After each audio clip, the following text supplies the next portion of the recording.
Okay, so our first presentation will be Cooperatives in Colonial Context, Discourse and Contingency in Co-op Research by Nick Montgomery from the University of Victoria. Actually, this is the whole University of Victoria panel. Then we've got Vancouver Housing Co-ops in Context, Displacement and Neighborhood Cooperation with Joanne Lee. And then finally, Japanese Fishing Co-ops in Context, Cooperative Racism and Resistance with Ryan Smalsh.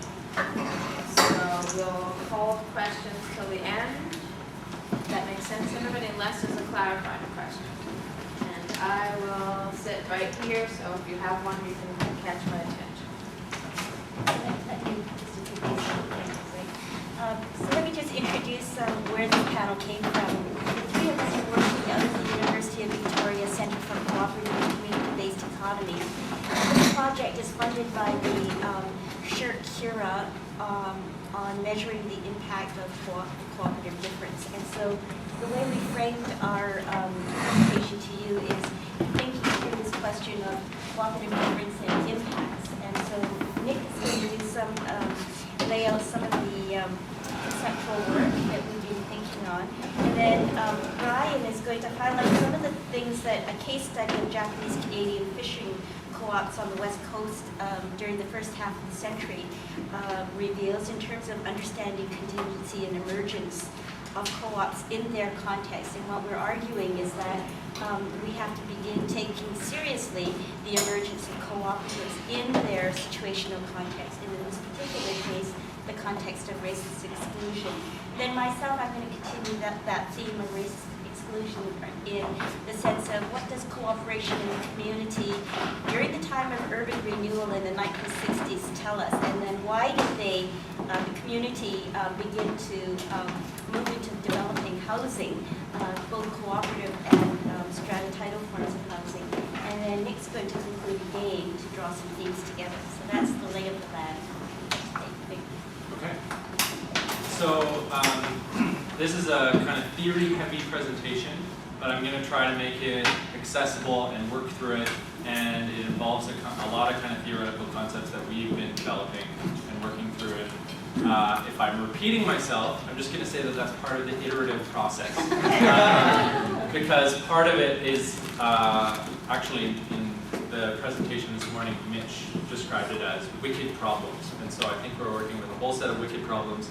He defined that as problems with no easy answer, no quick fix, and it's connected to a whole set of other problems. And so we are trying to work through this whole set of wicked problems. And I guess to start, I want to position myself. And so I'm a white, able-bodied, heterosexual man. So I benefit from all those histories of oppression. And that's kind of, in a way, that's our starting point, is how do we think through cooperatives in the context of all those intersecting forms of oppression. And also, in terms of where I live in Victoria, a lot of people working through colonialism specifically tend to position themselves and acknowledge Indigenous territories. And so Victoria is situated on the Tongan land, and I was going to look up and figure out whose territory this is, and I couldn't actually find it very easily. So I wasn't sure whether it's Mohawk land or Algonquin land. Does anybody actually know whose traditional territories this is? Here? Yeah. Right. And so I guess all the confused faces when I asked that question is kind of one of the things that we're trying to get at is how is it that we can live in a city like this and not know whose territories we're on? And what does it mean to kind of start recovering those stories, and what are the implications then for our practices and for cooperatives and all that kind of stuff? And I guess the other important piece that frames all of our presentations is this is all in the spirit of dialogue, and so we don't have any firm conclusions, and the intention with all of these presentations, I think, is to say, here's our preliminary research, and throughout our research, we're trying to raise questions and create a dialogue. So if you have questions or answers or ideas or critiques, we want to hear all of them. And the other piece of it is we're all pretty interdisciplinary, so Joanne's from Women's Studies, Brian is a critical historian, I'm from political science and cultural studies. And none of us, I think, kind of started out saying we're going to start researching cooperatives as our main project. We came to cooperatives with the baggage of our disciplines and the kind of critical thinking that we had, and this is what came out of it.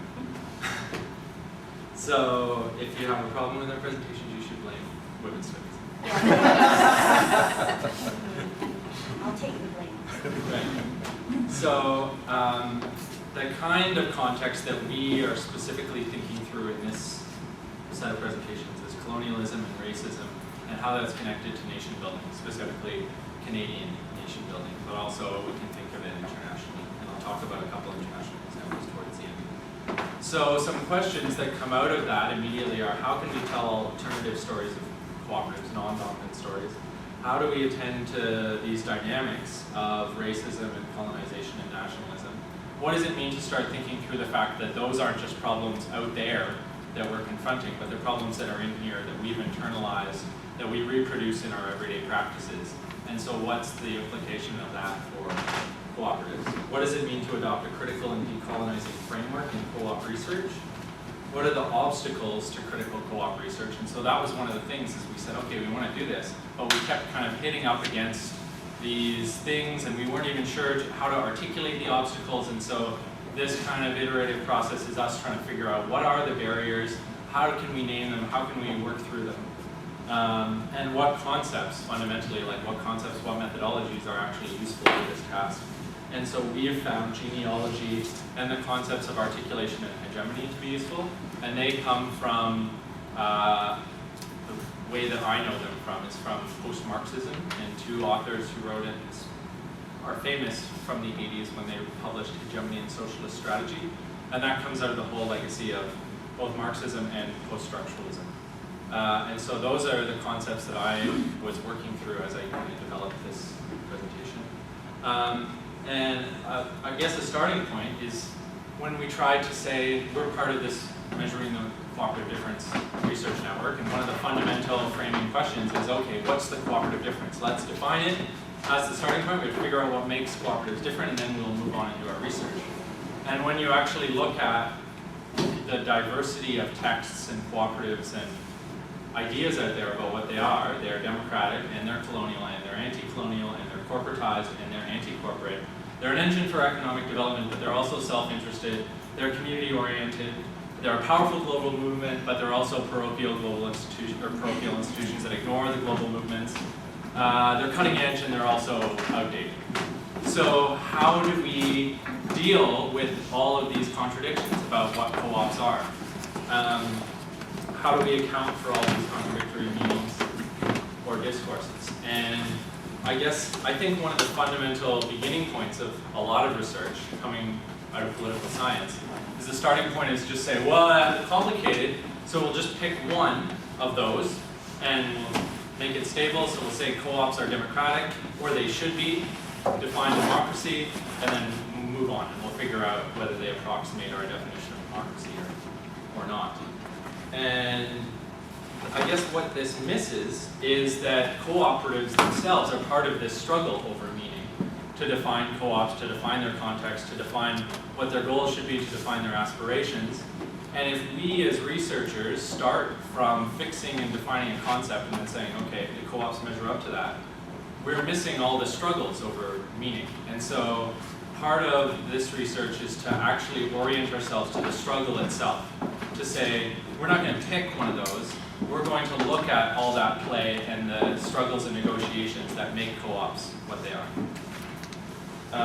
And the way, a concept that I think helps us do that is, the Clown who have this concept called articulation. And it basically names the process through which meaning becomes fixed. So they're saying all meaning is contingent. There's no kind of essence to cooperatives or to any other institution or structure. And they become interested in how can research and discourse analysis specifically, how can we orient ourselves to that actual process of certain meanings and certain interpretations and certain ideas with implications for practices in everyday life. Certain of those become dominant, and they become dominant at the expense of others.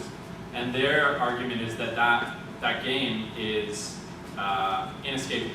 So it's not that we're going to get to some point where we can include all the meanings. There's always going to be these contradictions, but research can orient itself to those inclusions and exclusions and what's going on. So in that sense, our research actually participates in this struggle because we're continually defining and redefining it, working through cooperatives. And another, I guess, an example of articulation, if we want to think this through empirically, we can think of democracy. So this is a big trope in political science. Want to know whether an institution is democratic? Spit out a definition of democracy. We just define it, and then we figure out whether they approximate our definition. But the problem is that this misses the whole practice of co-ops and other institutions actually working through what it means for them to be democratic. And so the most obvious tension in a lot of co-ops is, are they participatory democratic, so that are the members actually engaged in a kind of dialogue, or is it more of a representative democracy where everybody votes? But I think even that dichotomy can miss kind of other important complexities around articulation and democracy. So, for example, when we focus on democracy and say, co-ops need to be more participatory, we can miss democratic for whom? That kind of question. And historically, co-ops have been articulated as very progressive movements against the context of capitalism. So they're democratic, they're about community economic development, they're fundamentally about equality. And then when we look historically at some of the ways cooperatives have been used, in Israel, cooperatives were articulated with Zionism. And so cooperative farms, the kibbutz movement, was used as a nationalist project to displace Palestinians. And these kibbutzes... Who is that Gorlitsky? Yoram Gorlitsky. Who? Yoram? Yoram Yeah. Gorlitsky? Yeah. And Never so heard his name. Gorlitsky argues that the kibbutz movement was participatory and it was democratic, and it's not a but, it's an and, it was also used to displace Palestinians and cement Zionism. And in Kenya, cooperatives were articulated with the concept of detribalization, and so the colonial government was very interested in using cooperatives to, once the natives were displaced and kind of ripped out of subsistence farming practices, for example, cooperatives they thought were a good way to stabilize potentially revolutionary interests and induct these people into modern institutions. And so it was fundamentally a participatory, democratic, egalitarian way to civilize people.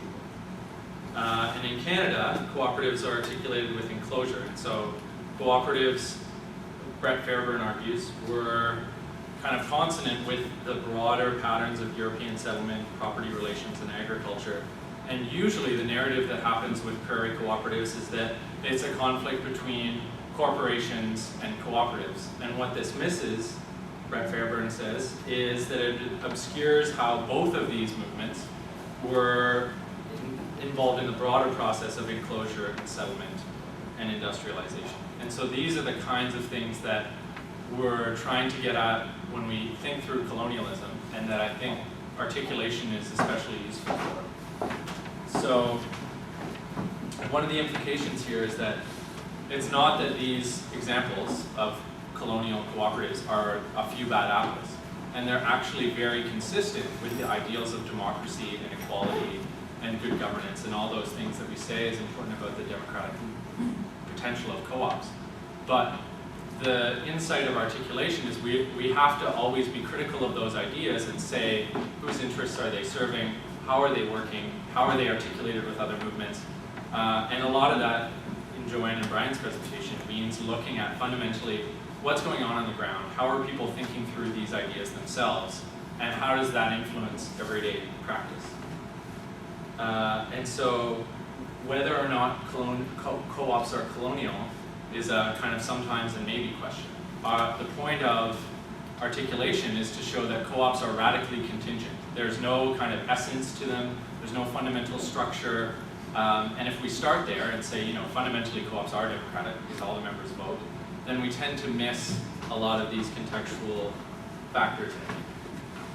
And what we're going to get from Joanne and Brian's presentation, I think, is a more hopeful story that co-ops aren't just colonial, they're also a means to resist displacement and racism and colonization. And so Brian and Joanne are going to both provide examples of this, and they pay special attention, I think, to this play over meaning and how meaning is always a product of political struggle. And so by orienting ourselves to those meanings and the implications that they have for practice, we can kind of get at the contingency of co-ops and sort out the implications of these different and contradictory meanings.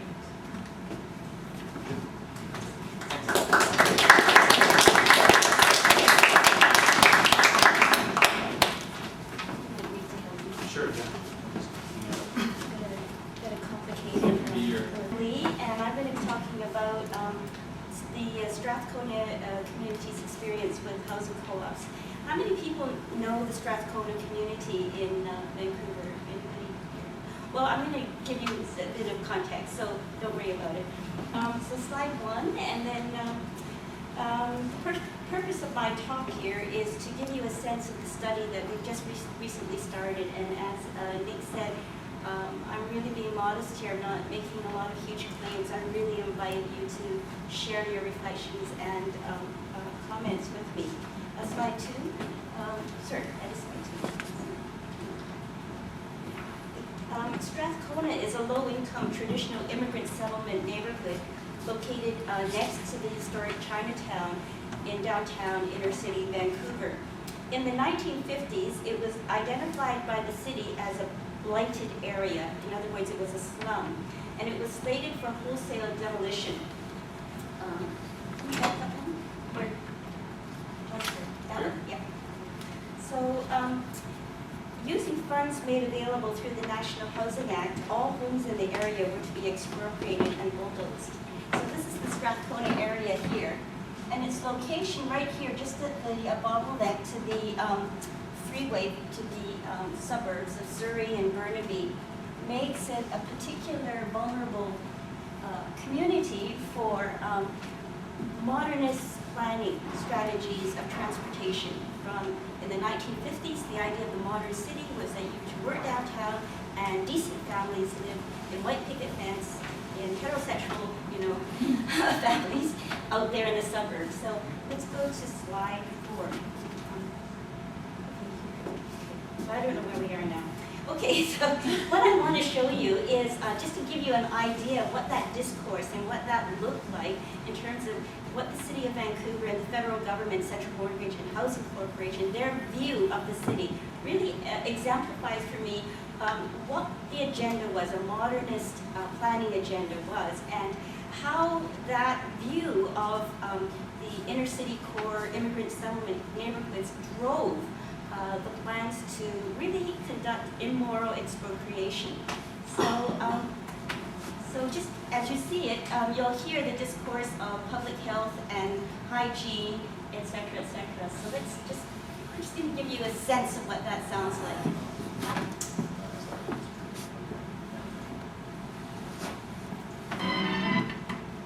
It really has that 1960s.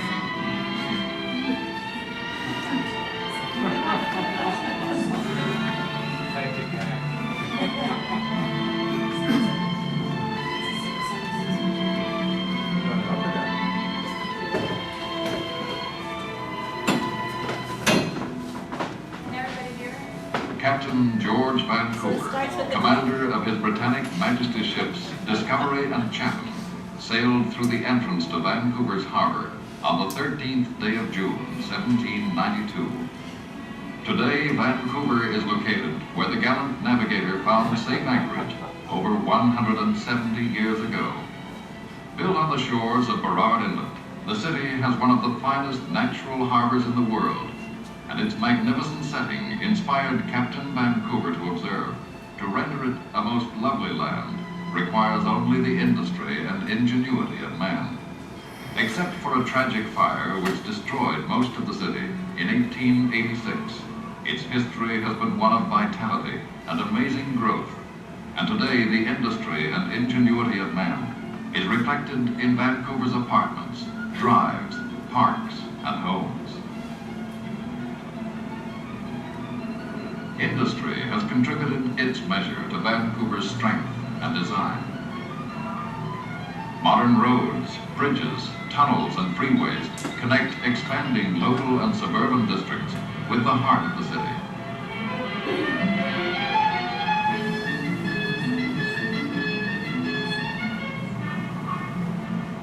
Like other Canadian cities, Vancouver is a vigorous social and industrial complex which must adapt to the constantly changing pressures of population and growth. New and larger industrial plants, hospitals, apartments, and offices make Vancouver's ever-changing skyline a symbol of its civic progress.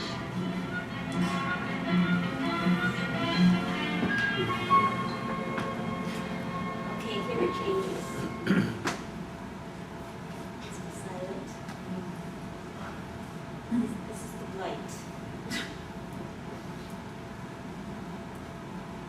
Okay, let's stop there. Blight. And But these look at the representation. I mean, there's a little bit, if we go on a little bit further, it's very strategic in terms of the kinds of bodies it positions in blight. And it positions, initially, white trash kids.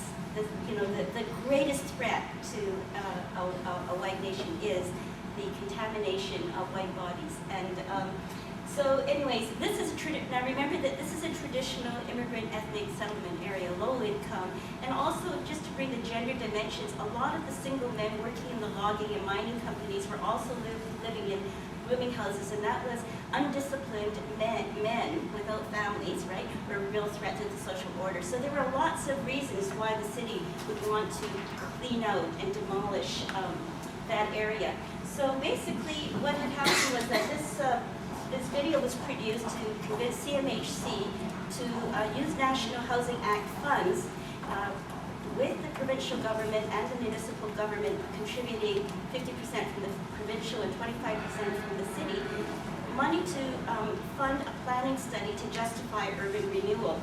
And basically, under that plan, the neighborhood was to be, all the homes were to be expropriated and bulldozed, the residents dispersed, and new public housing projects were to be built. And basically 2 phases of this urban renewal project was implemented before the community decided to organize, mobilize, cooperate to resist this project. And they were very, very successful. They took action and began to plan and develop their own neighborhood. And here's an effect, an impact of cooperative development in that change is inevitable. It's not that they tried to stop change, but they really wanted to control the rate, speed, and direction of change. And then looking historically backwards in this case study, I'll be able to demonstrate to you how effective that was.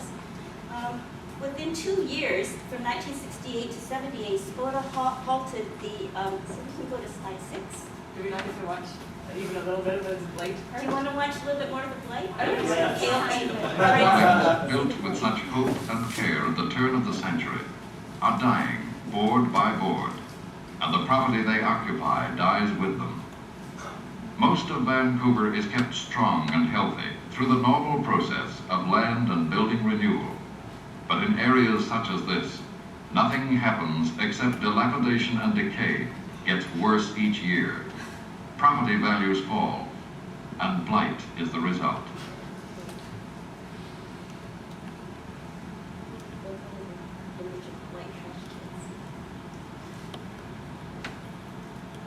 What does this condition mean to a city in terms of its physical and human resources, its health and crime rate? What does it cost to police this area, to provide social assistance, fire protection, and water? Are sufficient taxes collected from this area to pay for these services? How is this worn-out area to be renewed? The answers to these and many other questions were not known, but it was clear that unless positive action was taken, the problem of blight would never be solved. Stop here. Just oftentimes, when we make these assertions, historically that, there was a colonial discourse at work, there was a conquering missionary zeal, we don't actually get it, but this video is so explicit in that discourse that you actually do get it. And you can see the power of that racial hierarchy in the city at work. I mean, the residents were really powerless against the elites in the city who had in their vision this idea of the city and the power to mobilize that vision and make it real. So this is why we need to really think through our questions of cooperative beyond the economic model, because that seems to feed into this logic of progress. You know, you can hear tax values, property tax values, and it seems to be such a normal and natural process of renewal. But let's trouble that discourse a little bit. So I'm going to go to slide 6 now, and basically that was the plans for the city: demolish all the housing, replace it with public housing, use expropriation laws to acquire the properties, disperse the residents outside the community in public housing. So in the Indigenous case, we see enclosure, but in this case, in this ethnic settlement case, we see dispersal. So it works both ways. And acquire land for major transportation corridors into the downtown core. Now, I just want you to remember that I said that. Okay, let's move on to slide 7. The purpose of this case study is to conceptually to reframe studies of marginalized groups, housing and fishing such as housing and fishing cooperatives. And we've done a lot of studies of housing and producer co-ops, but I don't think, I haven't actually found very many of them that actually looked at housing and cooperatives not simply as sort of self-initiated, mutual help kind of organizations, but as actual tools by marginalized communities to resist oppression. So this is what I want to point out. We argue that these case studies can illuminate cooperatives as a struggle for citizenship rights. We want to theorize cooperatives through considering actors' identity and subjectivities. And too often, we assume the neutral subject, the actor, the cooperative participant, and we don't ask questions about the ethnic, racial, gender, class, sexual orientations and identity positions of the actors. And I argue that we absolutely need to incorporate theory of subjectivities, critical theories of subjectivities that are constituted in the process of being and becoming. So, and that is a political project. Empirically, to document cooperatives and community cooperation in specific historical contexts, that we can't just overgeneralize and say the cooperative movement. We have to say which movement, when, in what context, and why. So to hold categories and practices open for critical examination, and that's basically our conceptual theoretical work that Nick is pointing out. So those are why we decided to look at historical case studies. Okay. So what I want to argue here is that shelter is a basic need, but it's also a way of managing citizenship, who belongs